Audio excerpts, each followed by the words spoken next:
Hello, and thank you for watching today's parent chat video. We're discussing social and emotional tips for potty training. Potty training can be a very frustrating time for both parents and children. As a parent, it can feel like, when will my child get this? I'm tired of changing diapers, and we've been at this for a while. So today, I just wanted to share some strategies to hopefully help reduce that frustration for everyone involved. Many parents ask, when should I begin potty training? And unfortunately, there is no one age that you should begin potty training. There's no set age. I can tell you that if you begin then, your child will get it, it'll click with them, and it'll just be an easy process. And that's because every child is different, both emotionally and physically. Some children physically are just more regular than others. So you know they need to get to the bathroom at this time and this time, or else they're going to have an accident. And you can set a schedule with them. Other children, it's just not the case. And so it's a little harder. And there can be a lot of societal pressure around potty training to, in particular, begin at a certain age because so and so's child was able to potty train at that age and they were done and now they're potty trained. But trying to begin potty training too soon can just be really frustrating for your child and for you and extend the process for everyone.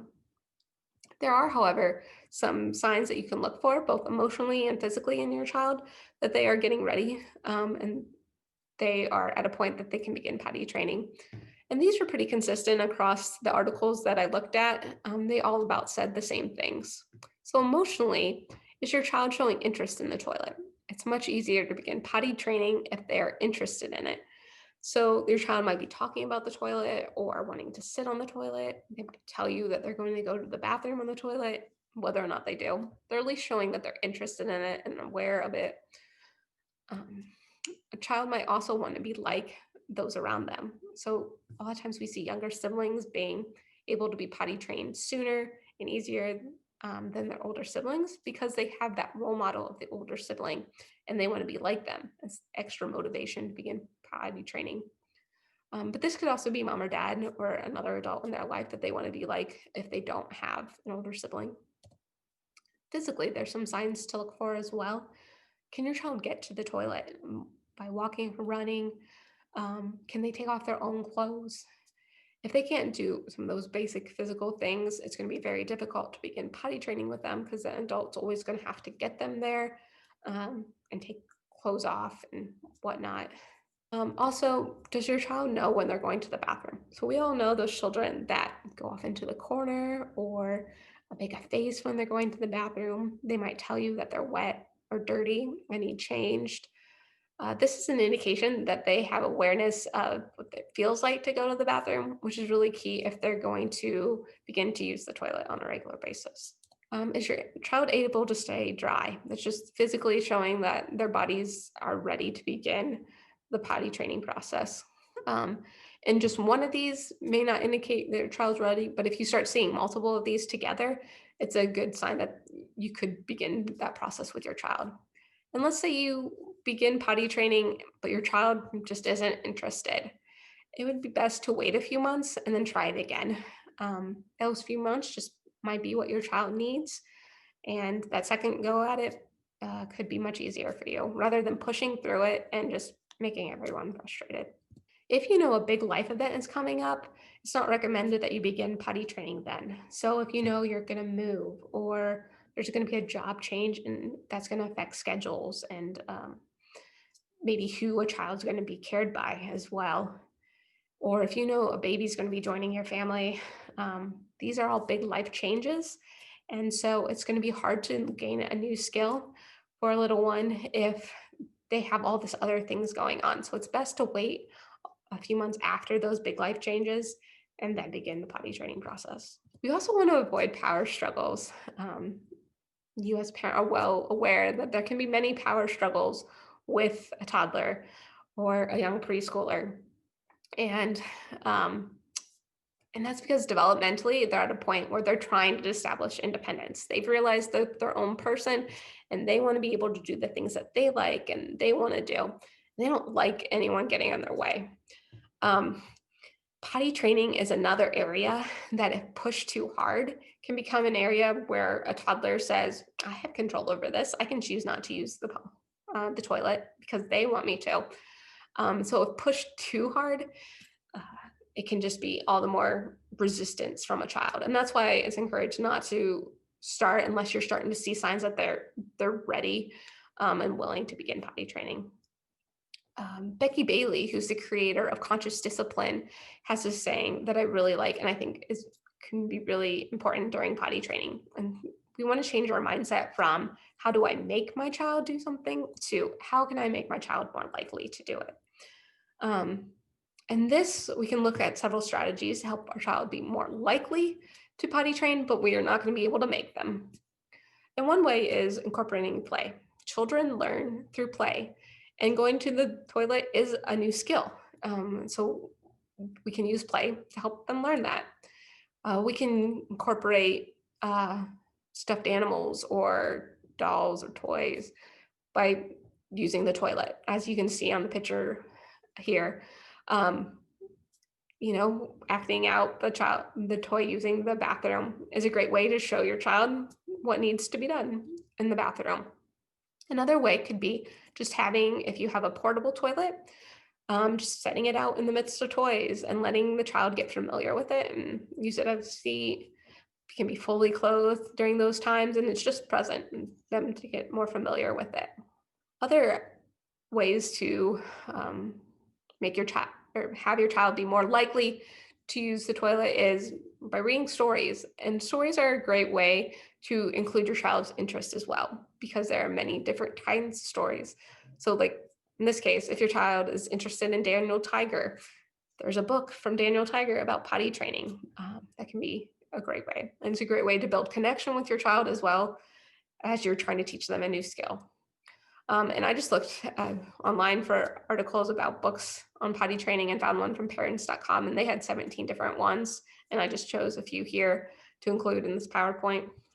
We also want to empower children so that they can be successful when going to the bathroom and eliminate some of those barriers, that it's going to be more likely that they have accidents and feel discouraged in the process of trying to learn how to use the toilet. So a visual is great. This one comes off from Teacher Pay Teachers, and it's free. I just searched their sites for different potty training visuals that they had and found this one. It comes in both pink and blue.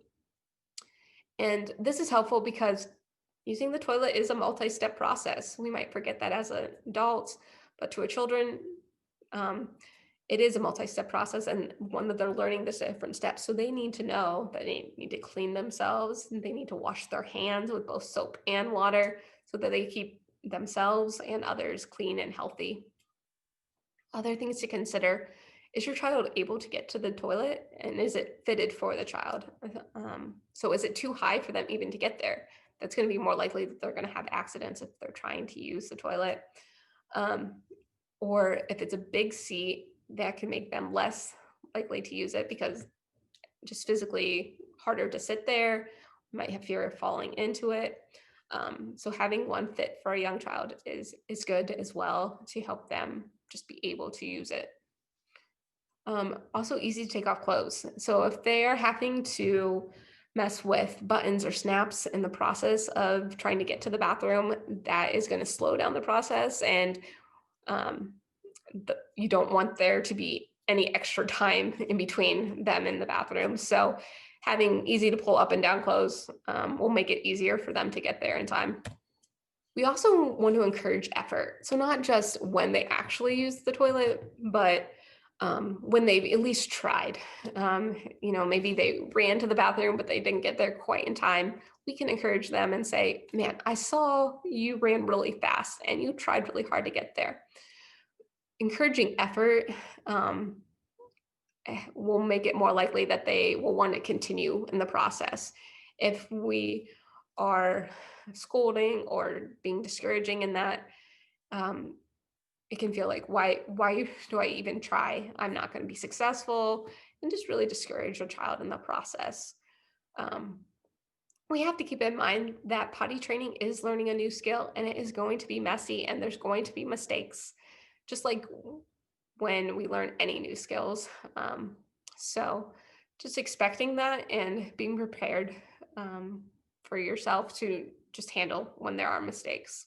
And sometimes parents use reward charts with stickers or stars if their child goes to the bathroom. And those can be effective. They work for some children.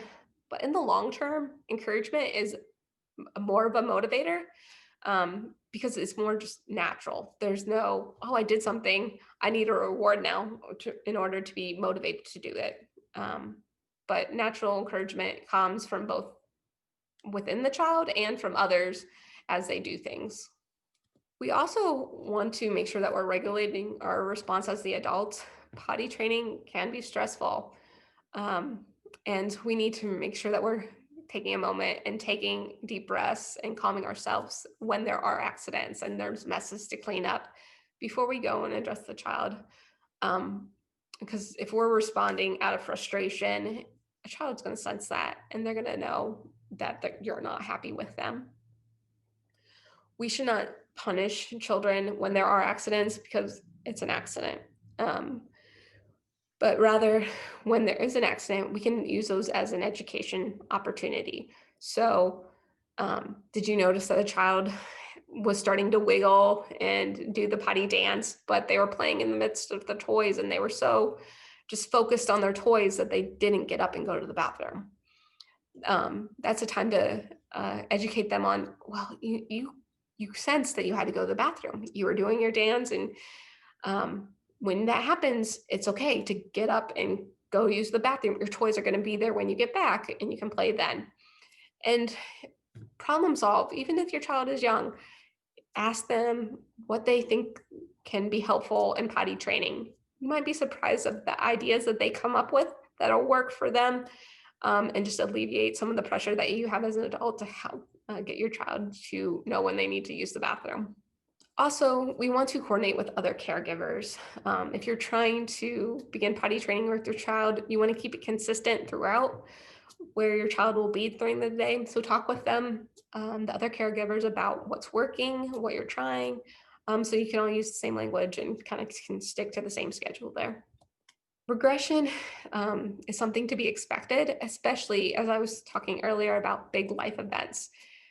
It's more likely to see more accidents or even a child having to go back to maybe wearing pull-ups or diapers for a time because there's so much other things going on that they can't focus on using the bathroom and getting to the bathroom during times when there's big things going on in their life.